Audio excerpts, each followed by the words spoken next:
Welcome back. It's 26 minutes past 5. You're with me, Martin Daubney, on GB News. Now, so far, more than 600 protesters at least have been murdered in the uprising against Tehran's autocratic Islamist mullahs. And yet, people across the left have been noticeably silent in the wake of these atrocities and these killings. At Sunday's Golden Globes, for example, not a single Hollywood star spoke out in support of those anti-government protesters risking their lives in Iran. And so why, the question today, amid such widespread violence and repression and misogyny, have the left chosen to stay silent?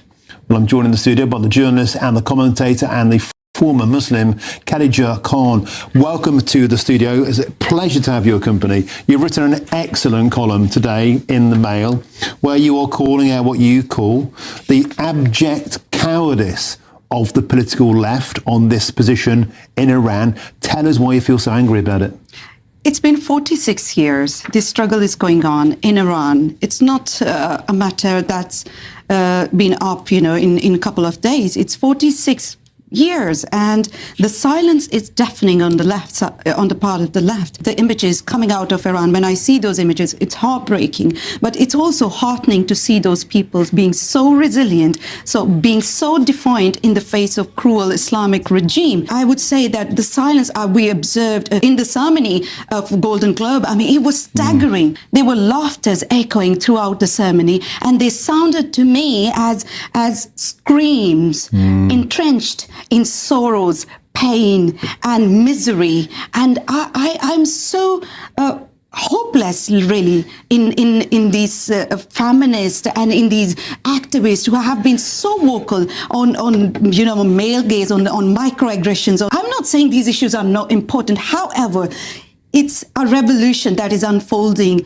in Iran. It's a feminist revolution, and they are being silent. And this is cowardice. It's plain cowardice. I see that the left, they have refused to look at the plight of these women and refused to be the voice of these women because they have indulged themselves in whataboutism. And this whataboutism is not something innocuous. It is insidious. This is an effort to sabotage this revolution, because somehow this revolution and the dead body piling up in the streets of Iran, it's not serving their purpose. It's not serving their agenda. That is the reason they don't want to amplify these voices. And these are the Iranian people. Who are you? Who am I to say that people from the West should not be amplifying the voices of Iranian people? When Iranian people are asking for help, I have received messages from Iranian people. They are saying, we don't have weapons, we don't have any armory, we are being shot in street, in close range, and we have no help. Please amplify our voices. And the left is telling us that this is some kind of Western imperialism or Zionism. Ayatollah and his cronies, not only in Iran, also in the West, they have weaponized this one term, Islamophobia, to silence the criticism of Islam.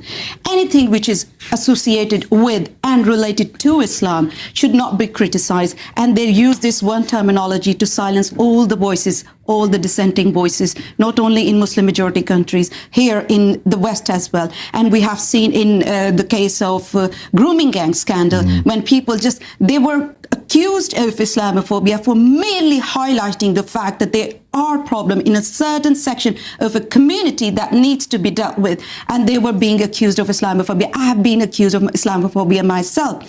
I want to say this, that Iranian people, they do need help. They do need our voices. They do need their voices to be amplified by us. And this is the least we can do for these brave and courageous people.